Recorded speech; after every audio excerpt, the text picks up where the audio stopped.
Hole 1, Par 3. The opening hole provides an immediate insight into the character of the course. The small green is cut into the side of a slope, falling from right to left. Length alone makes hitting the green a difficult proposition, and using the contours to feed the ball towards the green is the most common option. Below the green lies trees, rough, and an old wall. Pars on this hole are to be celebrated. Hole 2, Par 4.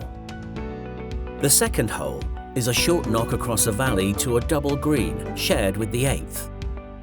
If you can't reach the green, an approach from the left side gives the best view of the green. Anything to the right will leave a blind approach up a steep slope. Be sure to take a lofted club and be bold. The slope behind the green provides a natural backstop for stronger players.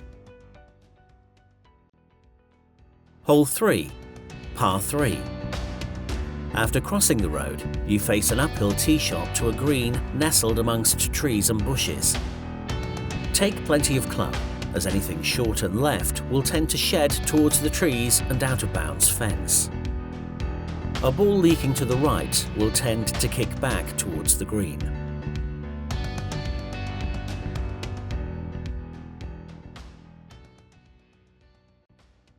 Hole 4, Par 4.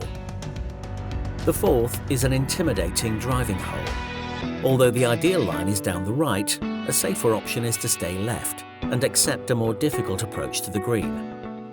A ball landing short will run forward, and anything left will kick towards the green.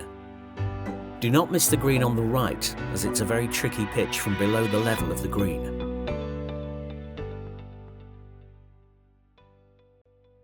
Hole 5, Par 4.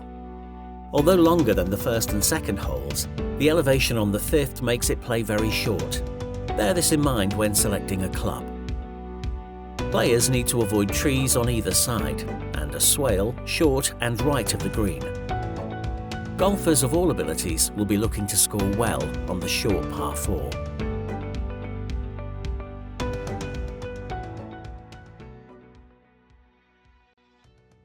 Hole 6, Par 4. This medium-length hole plays longer than the yardage suggests, as it climbs gently uphill. Avoid the fence on the left and the line of trees on the right-hand side to set up a blind second shot that should be played slightly right of the marker to feed down towards the green.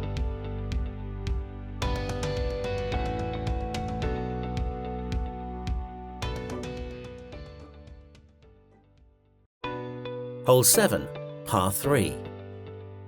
The shortest hole on the course plays to a green sitting at the base of the Westercraig Lockhart Hill. Steep slopes guard the front and left of this green, and a small bunker catches balls to the right. Don't be short, but if you are too bold, the wind bushes at the back will swallow your ball.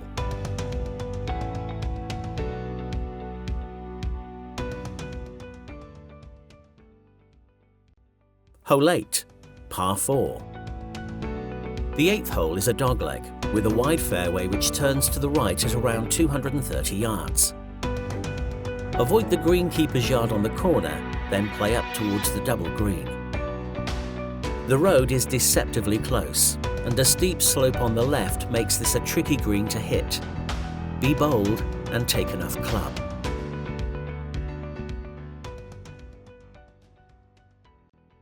Hole 9, Par 4. A great hole, which doglegs gently around the large mature trees protecting the left side. Hit down the right and the ball will feed back towards the middle of the fairway. A hedge and a bunker protect the left side of the green, so favour the right with your approach.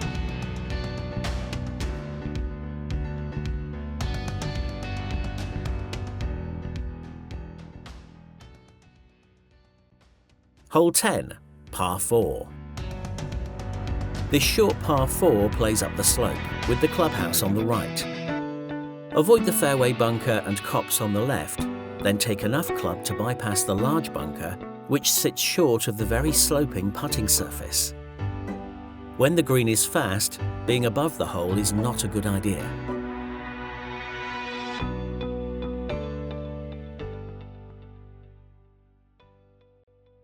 Hole 11, par 3.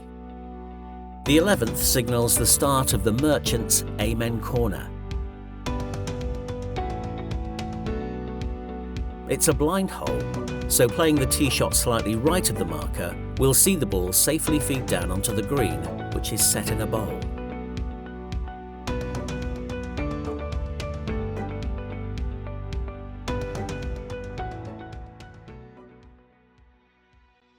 Hole 12, par 3.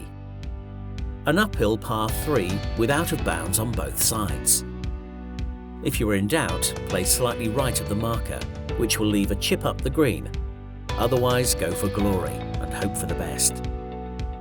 The view from the top of the hill is fantastic, regardless of what you score on this hole.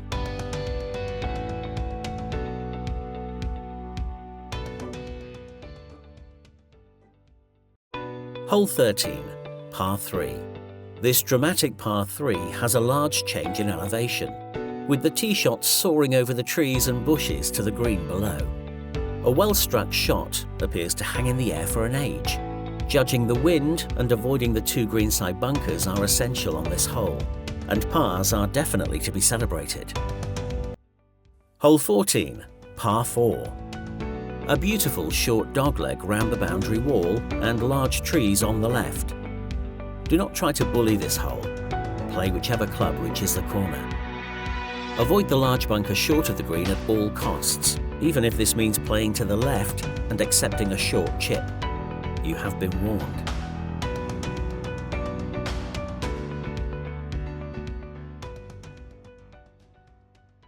Hole 15, par 4. This short par 4 boasts the most heavily bunkered green on the course.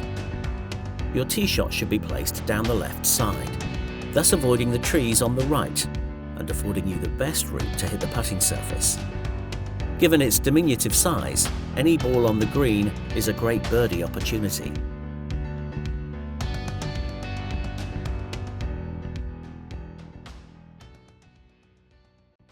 Hole 16, par 4. The wide fairway shared with the 8th hole gives you the opportunity to open up on this tee shot.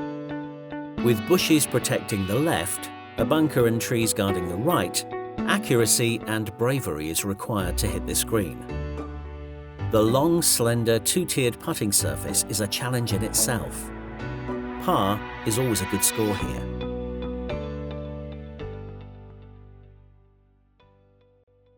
Hole 17, par 3. The penultimate hole.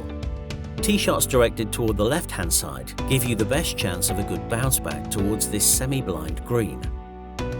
Any balls missing on the right will leave a very difficult pitch back up a steep slope. Making par from here is a challenge.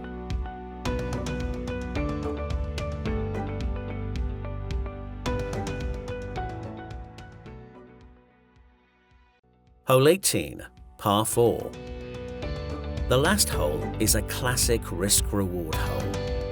The tee shot should be played up the left-hand side to hold the sloping fairway. Longer hitters can drive this green, but must flirt with the clubhouse and out of bounds. Pitching towards the green holds its own challenge. Use the contours to feed the ball onto the green. Birdies and disasters await in equal measure.